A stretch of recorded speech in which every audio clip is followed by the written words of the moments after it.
भारत का अंतिम गांव जहां से पांडवों ने स्वर्ग प्रस्थान किया था। उत्तराखंड की प्राकृतिक वादियों के बीच बसा है भारत का आखिरी और अंतिम गांव। इस गांव का नाम माना है। पुराणों के अनुसार पांडवों ने इसी माना गांव से होकर हिमालय गए थे और स्वर्ग के लिए प्रस्थान किया था। उत्तराखंड में स्थित माना गांव बेहद खूबसूरत है। यह चमोली जिले में पड़ता है। आपको बता दें कि उत्तराखंड के इस माना गांव से भारत का पड़ोसी देश चीन का सीमा सिर्फ 24 किलोमीटर की ही दूरी पर है। तिब्बत की सीमा भी यहाँ से बहुत नजदीक है। आपकी जानकारी के लिए बताते चले कि उत्तराखंड के प्रसिद्ध बद्रीनाथ धाम के दर्शन को आने वाले दर्शनार्थी इस गांव का भ्रमण करने अवश्य आते हैं। यह गांव बद्रीनाथ के बहुत नजदीक है।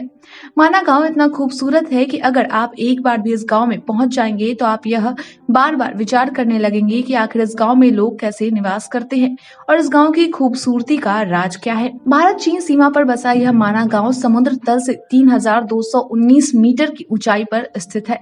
यह माना गांव बद्रीनाथ से 3 किलोमीटर की दूरी पर स्थित है। चारों ओर से हिमालय की पहाड़ियों से घिरा हुआ यह माना गांव सरस्वती नदी के किनारे पर स्थित है।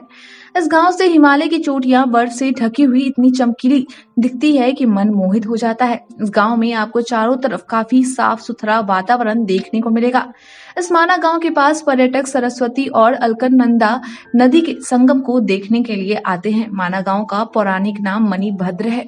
यह गांव अपनी सांस्कृतिक विरासत के साथ ही अन्य भी बहुत कारणों से प्रसिद्ध है। बताया जाता है कि इस माना गांव का संबंध महाभारत काल से है। बताया जाता है कि जब पांडव स्वर्ग जा रहे थे तब माना गांव से होकर ही गुजरे थे। यहाँ से होकर जाने के बाद ही पांडव लोग हिमालय के रास्ते स्वर्ग को गए थे।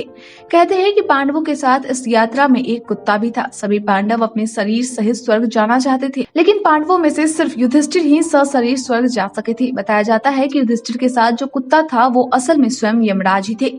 सर्दी के दिनों में यह माना गांव का पूरा इलाका चारों तरफ से बर्फ की मोटी मोटी चादरों से ढक जाता है और तब ऐसी स्थिति में यहाँ के निवासी लोग पहाड़ के निचले इलाके में आकर रहने लगते हैं। सर्दी के दिन समाप्त होने के बाद लोग वापस गांव में अपनी जगह पर चले जाते हैं।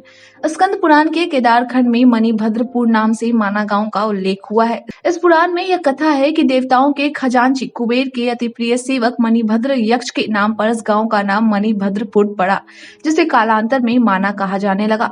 मान्यता है कि यह गांव श्राप मुक्त है और जो भी व्यक्ति इस गांव में आता है उसके पापों का नाश होता है। आज के लिए इतना ही। धन्यवाद।